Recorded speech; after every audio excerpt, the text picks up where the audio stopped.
রান্না বান্না হয়ে গেছে? হ্যাঁ, রান্না বান্না ফুল কমপ্লিট একদম। সব দেখো টেবিলে সুন্দর করে সাজিয়ে দিয়েছি। কত রান্না করেছো আজকে? আজকে এখন টেবিল জোড়া মেনু।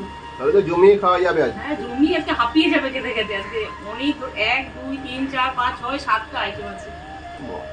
দেখো প্রথমেই গরম গরম সাদা ভাত, সাথে আছে ইলিশের লেজ ভাজা। প্রথমেই ইলিশের লেজ ভাজা দেখালাম, আর তার সাথে আছে ইলিশের তেল একটু তুলেছি গরম গরম ভাতে। তারপরে আছে আমার কাছে একটা স্পেশাল পাকা পুঁই বিচি রসুন ফোড়ন দিয়ে তেল তেল করে ভেজেছি। এটা না গরম গরম ভাতে না খেতে খুব ভালো লাগে। বন্ধুরা তোমরা এটা খাও কিনা জানি না, আমার বাড়িতে কিন্তু হয় আর আমার খেতে ভালোও লাগে। তারপরের আইটেম আলু ব্রোকলির একটা তরকারি। তারপর আছে শিম বীজের একটা তরকারি করেছি। শিম বীজটা দিয়ে সমস্ত সবজি দিয়ে একটা ডাল ডাল মতো তরকা মতো করেছি। তারপরে আছে কচু শাক, যেটা সব বাঙালির ভীষণ পছন্দের, করেছি কচু শাক।